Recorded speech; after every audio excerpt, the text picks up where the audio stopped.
الثقة مع الناس. بالظبط. مسؤولية بناء الثقة مع الناس، لأنه المنطق واحد في الكلام اللي أنا بقوله لك. أنت قلت لي أنا متفق معاك في جزء كبير إن هم حاجتين. لا، الجمعية التأسيسية لوضع الدستور هيئة موحدة، برضه هيئة الناخبين المصريين ايا كان مسلم مسيحي من القاهرة من الريف، على اختلاف الالوان، على اختلاف الطوائف. بالظبط. القاهرة زيها زي اي محافظة تانية، كلها هيئة واحدة.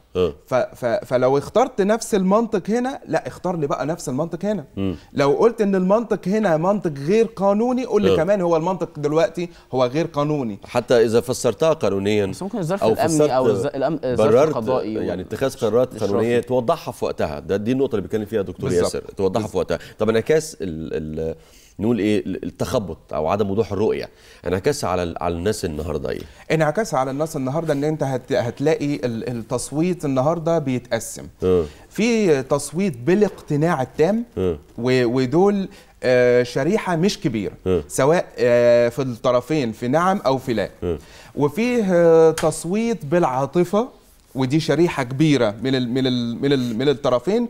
وفيه تصويت اللحظه، يعني اللي داخل لحد باب لحد ما يمسك الورقه مش عارف هيختار ايه، وفي الاخر هيلاقي ده هيفاضل ما بين دايره زرقاء يعلم عليها صح. لا ممكن لا ساعتها ممكن يغمض عينه زي ما تيجي بقى. لا هو بس يركز على اليمين او على الشمال، يعني لا اليمين اللي دايره زرقاء عشان ففي الغالب هيبقى فيه تصويت لحد لما تمسك الورقه، خاصه انه فيه طبيعه عند الناخب المصري ما زالت لسه موجوده دلوقتي، اللي هي طبيعه التأرجح في عمليه التصويت. يعني ممكن لحد امبارح يبقى عنده قناعه بلا، يسمع يعني ممكن مثلا الفلاني يقول صوره المشهد في اسكندريه تغير طريقه انتخابه، توجهه مثلا. لا نتكلم في الانعكاس في الجزئيات دي. انا شايف انه احنا ما نقدرش نغفل الاحداث اللي موجوده دلوقتي على الساحه، وفي نفس الوقت ما نقدرش نغفل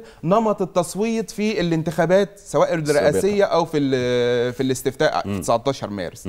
فانت عندك النهارده محافظتين من المحافظات المستعصيه على التيار الاسلامي الديني، القاهره واسكندريه.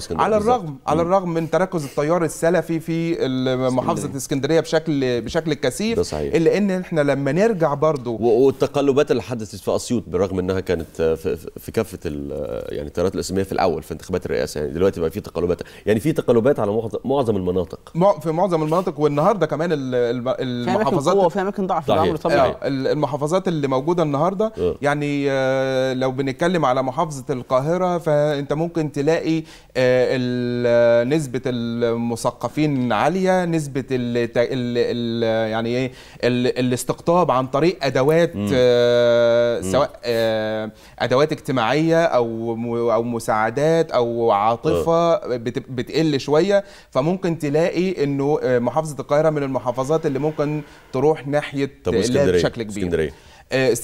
اسكندريه بعد الاحداث اللي كانت موجوده امبارح، وبعد الاحداث اللي حصلت في الفتره اللي فاتت،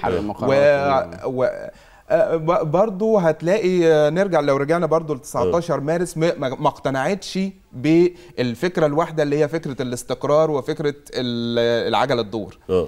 لو رجعنا ل 19 مارس هنلاقي ان اسكندريه كانت من المحافظات اللي فيها نسبه تصويت بلا في 19 مارس. وبالتالي انا اتوقع انه النسبه دي تظل موجوده في الوقت الحالي. طيب نشوف اسكندريه الوضع ايه دلوقتي. نسرين مراسلتنا معانا من هناك، نسرين فؤاد.